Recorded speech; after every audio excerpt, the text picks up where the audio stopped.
Welcome, everyone. I'd like to call this meeting to order and stand for the pledge.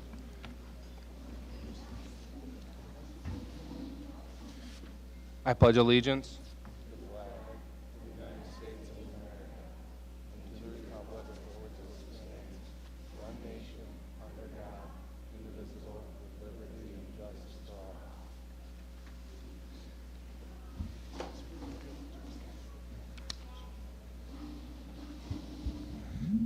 All right, welcome. Looks like we have a bunch of eager children out here ready to get going, huh? We're going to start tonight's meeting with our SAMS Lab.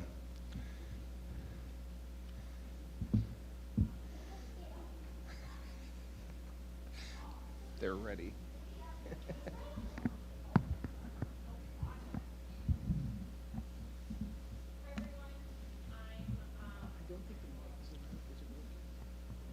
Is that better? No, you can hear me. Hi, everyone. I'm Jillian Davids. I'm the intermediate school librarian.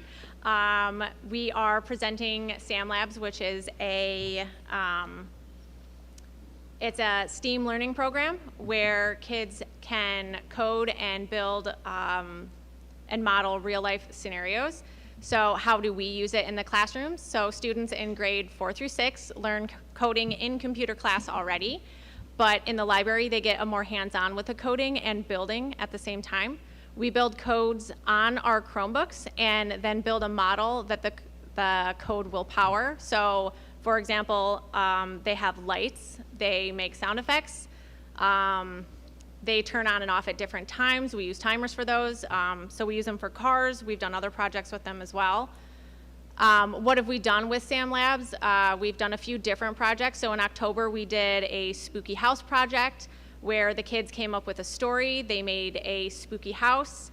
The code was they had to use sound effects, which was really cool because they had timers that would come on at certain times during their story. So they were very hands-off as soon as they turned everything on. They would tell their story. They set their timers just right. So if a door opened, then in their story, if a door opened, then the squeaky door sound would come on. It was super cool. They did lights.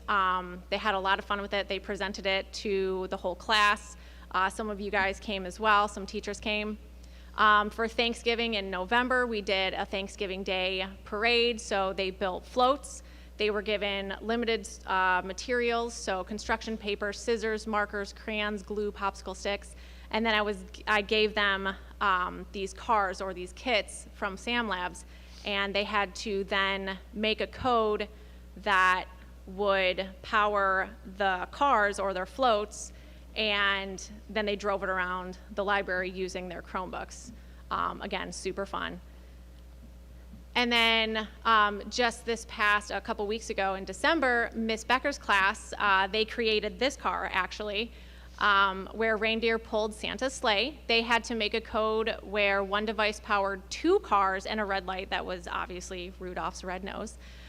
They also had to come up with a way to attach both cars and ensure that both devices were able to move at the same speed and direction simultaneously. I then entered this project into a SAM Labs competition, which was a nationwide competition, and their class won 2nd place. So SAM Labs actually bought them a pizza party, which we did right before break. It was awesome. How are we going to use SAM Labs in the future? SAM Labs is going to be doing a New York summit where we'll be working with many other schools in New York. More information on that is coming. They're also building advances for admins, so admin will be able to pull more specific information right from SAM Labs. They call me a SAM ambassador, so I get first dibs on a lot of the projects before they're released, and I also am a little bit more in the know when it comes to SAM Labs and new updates and stuff like that.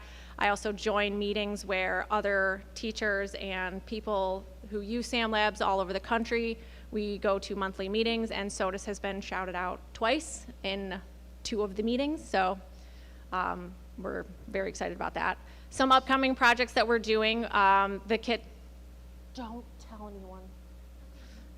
The kids are gonna be having a snowball fight where the students are going to build characters and a catapult, and the codes will be able to shoot snowballs at the characters. We're going to be doing campfire story time. Students will be able to build a campfire using lights and sound effects, and they'll either read in groups or tell campfire stories as a class. Currently, we're making theme park entrances, so they'll be able to use the coding to make a theme park entrance with lights and sounds and movement, and we're gonna do a lot more, so we're super excited about that. I have brought with me some of my friends. This is, come up here. We have Olivia and Paisley and Lily and Camry, and they're gonna tell you a little bit about SAM Labs, and then they're gonna show you a demonstration of their project that they did. These are fourth graders from Miss Becker's class that won the second place in the competition. So come over here so they can see you. Sam's Lab Studio is really fun. We've made many different codes. The sleigh was my favorite, and it was an honor to win second place out of the whole country. Sam Labs is really fun. We can make different codes with sounds, lights, timers, and many more. The Santa and reindeer was the most fun to make. I really like coding because it's really fun. My favorite code was Santa on the Sleigh. We designed and entered into the Sam Labs contest and won second place. My favorite project was the spooky house. I had flickering lights and sounds. It was fun being able to present it to everyone. And all right, who wants to do it first?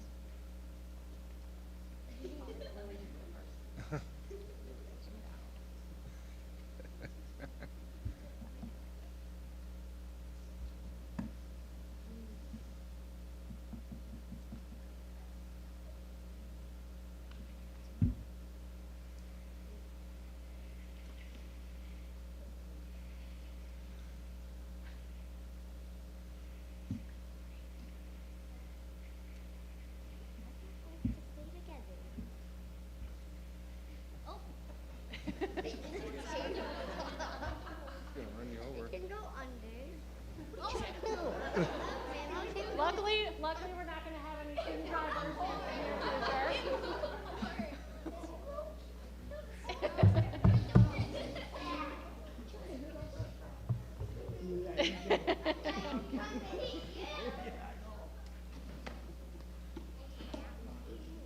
Okay, thank you. That's awesome. Thank you. Can do a picture.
Hi, everyone. Hello. So I'm going to do the elementary math data tonight, and then when Megan is back in February, she will cover the intermediate school data. So just a little review of, why we do this assessment.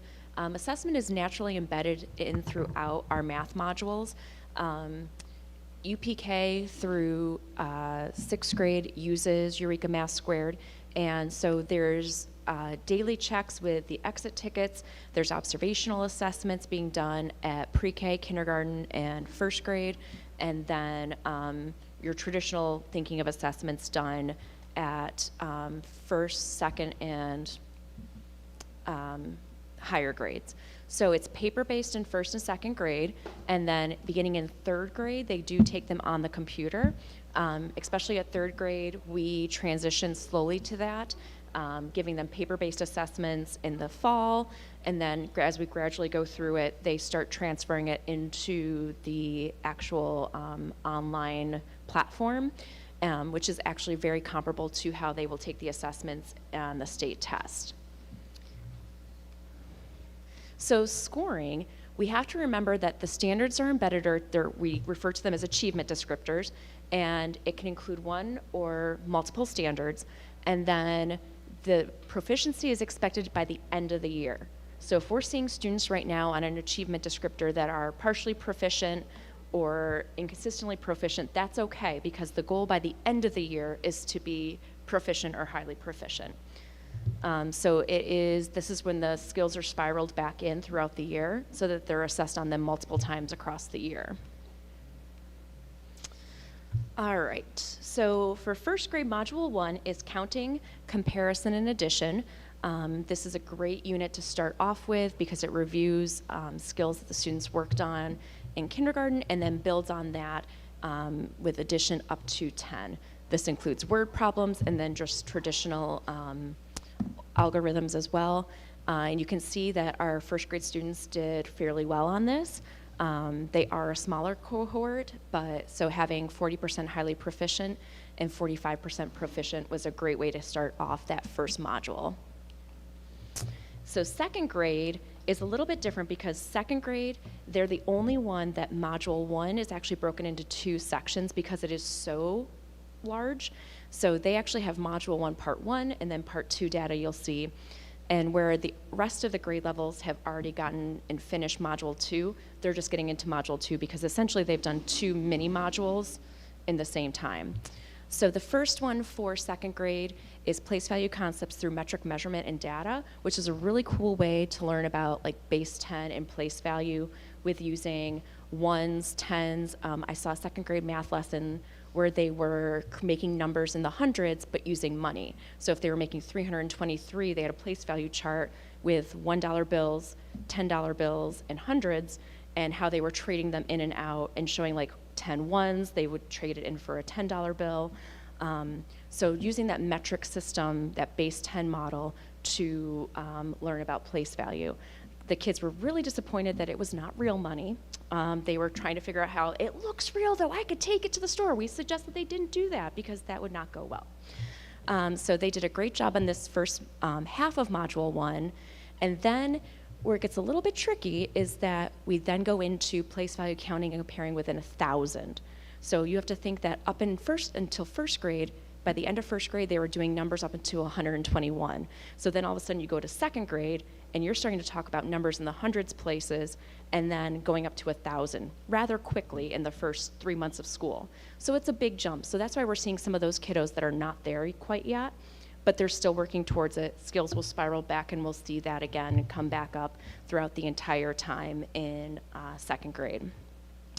And then 3rd grade kicks off. This is the first time you'll see an inconsistently proficient. That begins at 3rd grade. And they start right out with multiplication and division. We may not think of multiplication and division as when we were kids and we just learned our facts, but they're talking about arrays and learning about different ways that you can break apart numbers into your 2s or your 4s or your 5s so that those easier facts to learn and how you can simplify it to understand the basis of that. Students have done a great job with learning arrays. So that would be like a rectangle and it's maybe 4 down by 6 across, and understanding what that means, and if you turn it, what does that mean for the number sentence that's created. So 3rd grade is our biggest cohort. Nelson and I were looking at numbers today, and I think we said, 84, Nelson? 84 with, this has always been our biggest cohort that we've always kind of worried about a little bit, so we're giving them some extra TLC. Teachers are working really hard at using the exit tickets and their win time to help support students with the areas that they're in need of. So, you know, it's a work in progress, but any questions on the elementary school math data? Yeah. No, you're good. So how do you determine what's proficient, highly proficient, or not yet? No, like, is it the computer generates it in terms of, like, they got missed 5 questions, missed 1 question? How do So they? it depends on the achievement descriptor. So I can send you a slide that I had in here last year when we first started talking about this, Jim, which might help it to explain it, because on the first and second grade assessments that are teacher scored, it actually gives us a scoring guide and how many points each question's worth, because depending on the achievement descriptors, it can be worth a different value of points, and they can earn partial credit for it. So then you take that final kind of average, and it will tell you where if they fell proficient, highly proficient, it turns it into like between a 0 and a 4-point score, and then that will translate to if it's proficient, highly proficient, and so forth. So whatever their scores are, we actually have spreadsheets that we put in their scores, and then we've already calculated how many, what equals what, and that's based on what the program tells us. That's not our score. For third grade and above, it does score it automatically for them, but what's nice is that they can go in and say, if I had my third grade class, I could go in, click on who got partially proficient, and it will tell me how they scored on different achievement descriptors. So it really gives a nice set of data for the teachers to use to help drive their instruction moving forward. Let me send you that slide, because it's like a formula that you figure out, and it's not hard now that we understand how to do it, but it's definitely like you score the whole assessment, you calculate the number of points, you divide it by the total number of points, and then multiply it by like 1.7, and it gives you that number, and then whatever the range is will tell you if it's not yet, partially proficient, proficient, or highly proficient. So for grade 1 and 2, you're grading? The teachers are grading the test, yeah. Mm-hmm. Yep. Any other questions? Yeah, so you just mentioned about how it gives data to inform further instruction. Mm-hmm. Do you feel like your teachers are up to speed on how to like interpret the results? You know, it's better? always a learning curve, and it's Yeah. always how your cohort's sitting in front of you too, because it's not going to be consistent from year to year. So what your kiddos struggled with last year or did really well with may not be the kids in front of you. So we're always looking at the data. We, at our Tier 1 meetings, we discuss math at least once a month, if not more. And then we also talk about it on one of our Friday Tier 2 or Tier 3 meetings. So we are like looking into it and really trying to dive into what they need. Some of the better data is probably the daily exit tickets, because that's giving you right from that lesson who struggled with it and who didn't. And many teachers are taking that and then the next day reviewing with students and pulling students in small groups during win time to really like hone in on the skills that they missed that previous day or give them extra practice. So that's where it's really nice that we have those exit tickets.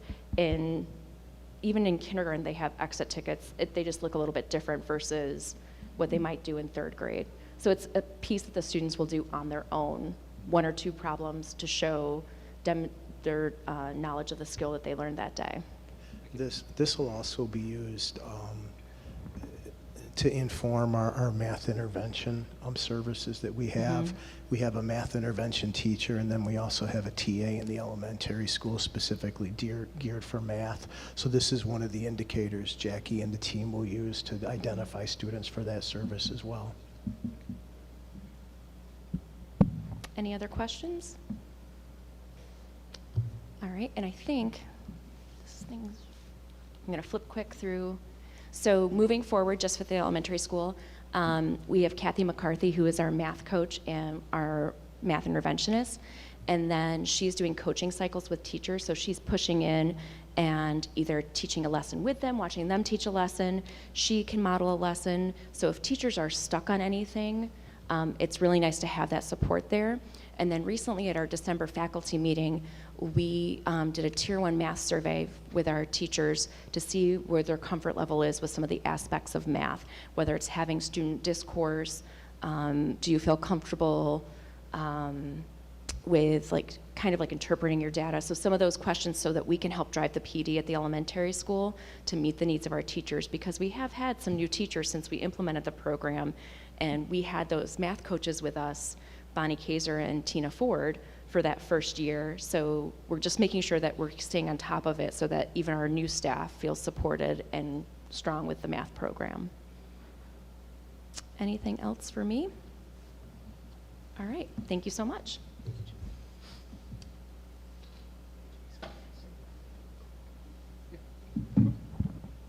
I just did want to say something really quick under the recognition session, if I could. I'd like to congratulate Sarah Williams. Sarah was recently recognized by the Marquee Who's Who, and what that is I wanna read from this, and because this is a pretty special, not only national but international award. For inclusion in which is limited to individuals who possess professional integrity, demonstrate outstanding achievement in their respective fields, and have made innumerable contributions to society as a whole.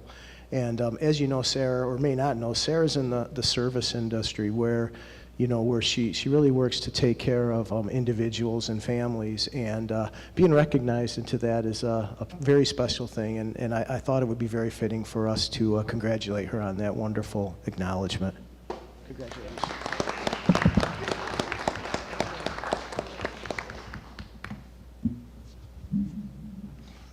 Do you want to talk about budget stuff?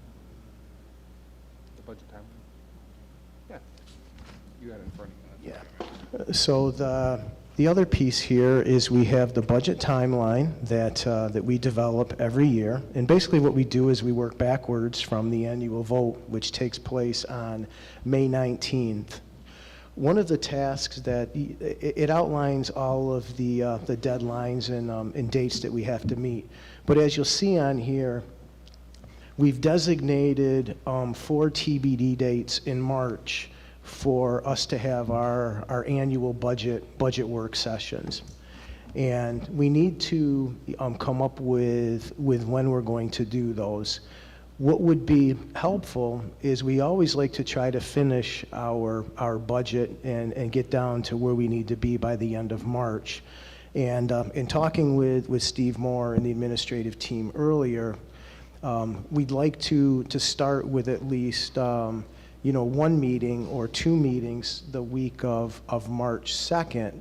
And then what we would like to do is start the staffing component the week of March 9th, and then, go into a 4th meeting, if possible. So I'm not sure if there's specific nights that may or may not work for you, or, if you'd like to look at your calendars and, send me some dates that may or may not work for you. However you'd like to schedule them is it's totally up to you.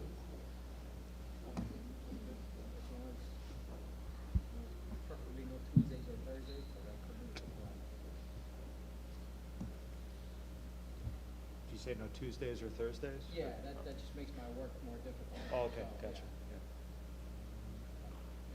Are we trying to schedule right now, or?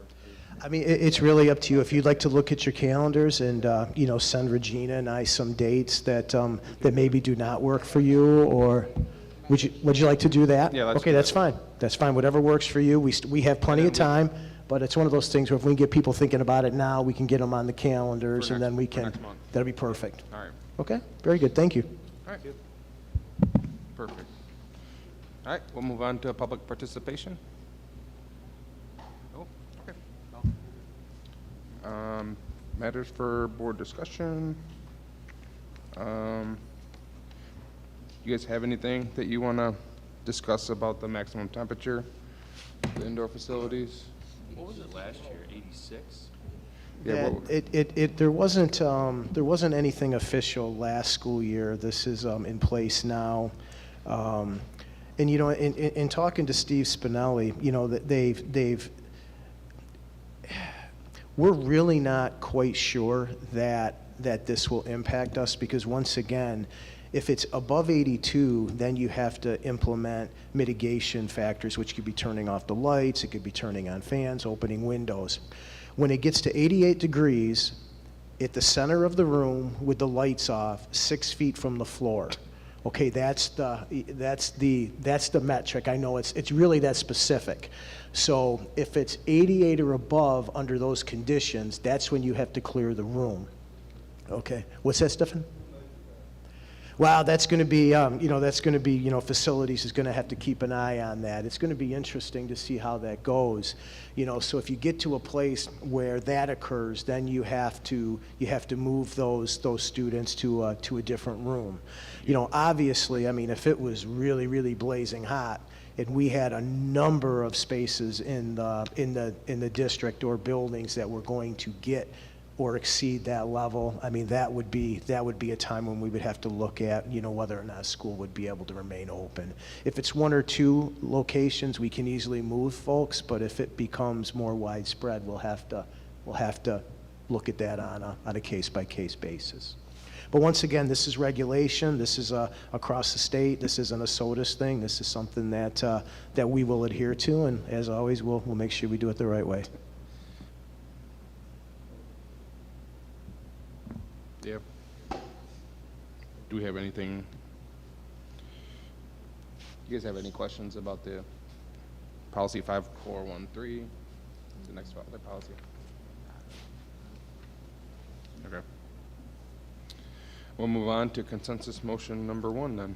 Do I have a motion to approve? Motion. Jeff, do I have a second? Motion. Kelly? All in favor? Aye. Any opposed? Any abstain? Carried.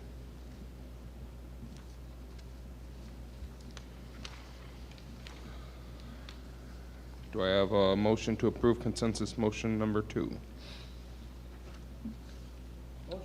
Jeff? Do I have a second? Second. Brian? All in favor? Aye. Any opposed? Jim? Any abstain? Carried. Public participation 2? Nothing? Do I have a motion to approve consensus motion number 3? Sarah? Do I have a second? Jeff? In favor? Aye. Any opposed? Jim? Any abstain? No, carried. Can we set the agenda for next meeting, Nelson? So next February will be a pretty big meeting for presentations. As I mentioned last month, we'll do the K-12 chronically absent presentation. The junior senior high school, Dr. Russell, he'll present on our midterm and January Regents data. And then, of course, Megan Johnson, since she wasn't able to be here this evening, she will round out and finish the intermediate school math data to build on what Jackie presented this evening. So it'll be a pretty heavy presentation evening. And then Dr. Russell and the junior senior high school are currently looking at bringing some junior senior high school students. All right. Hey, could I just ask a question about regard to the capital project? I know you've kept us apprised of information gathering efforts that are underway. Do you think it might be worth presenting some of those results at the next one, or even just tonight, just taking the opportunity to tell the public when meetings are coming up, informational? And yeah, absolutely. Great idea. Great idea. Would be happy to do that. So as some people may be aware, since the project wasn't supported, I developed a survey that we mailed to everyone who voted for or against the project. And it was a pretty simple one-page survey that asked folks to answer a few questions, what they voted and why they voted and what they supported or what they didn't support. I think as of today, we received back around 70-ish responses so far out of the roughly, what was it, 250-ish votes. So far out of those 70, the folks that responded, that said they voted yes, had mentioned that they supported the school and, they thought improving the facilities and, doing the best we can for our students was why they supported the vote. Out of the folks that responded and said they voted no, with approximately 40 of those surveys that we responded back that said they voted no, 36 of those 40 listed the reason that they voted no as with the field improvements. So while they may have checked more than one box, it really stood out to me that 36 of the 40 had checked off the box field improvements. I asked them for 3 different separate, one was general infrastructure, one was classroom enhancements, and the third one was field improvements. And field improvements seemed to be the indicator, at least from the no responses that we received back so far, as the reason why those folks had voted no. So moving forward, what we decided to do is to do a board open work session and invite the public to that. So I worked with Regina and Bree Mullen, and we put together a postcard that was finished printed by BOCES today and is going to be mailed tomorrow. That's going to every household in the Sodus Central School District. And on that postcard, it's basically going to inform everyone of a meeting that we're holding on January 21st, right here in the intermediate school cafeteria at 6:30. So once again, January 21st at 6:30, we will have a special work session, open public session, just for the purposes of talking about the capital project. That evening, our goal is for us to share the results that we received from the surveys at that particular point in time. And on the postcard that's going out, we also included on that a QR code, which has given folks an opportunity to click on that with their smart device and answer a couple questions about any questions that they might have about a future capital project, or any ideas or feedback that they might have for us that we will be able to use that will inform that January 21st meeting. So a couple of the responses that I read on the surveys that were received from the voters is that there's a little bit of lack of clarity about how state aid works and why we use that and why schools do capital projects the way they do. So there's some financial questions that I think some people don't quite understand that we want to answer at the beginning of that meeting. The other piece is some folks ask, why did you choose these aspects in the project? And so one of the things that we will do is we will talk about our building condition survey. That's a survey that our architects complete every 5 years. And that helps to outline the areas in the district that are concerning that we need to address in future capital projects. So we want to spend some time informing the community of some of the whys about the capital project and the financial piece and why we chose what we did. And then what we want to do is open it up to the board to have conversations about that, to think about the feedback that we've received over the course of time, and also open it up to the public to hear from them. So that's an opportunity for us to talk to the public, hear from the public, to have a conversation about where we're at, and to start having discussions about what our next steps may be moving forward. So, it's something very different that I don't think has necessarily happened as much here in Sodus, and we want to make sure that we open that up and make informed next steps. All right, thank you, Nelson. All right, do I have a motion to approve consensus motion number 4, where we will go into an anticipated executive session and to discuss the position of a particular person? Motion to approve? Motion. Eric, have a second? Brian, all in favor? Aye. Any opposed? Abstain? Carried.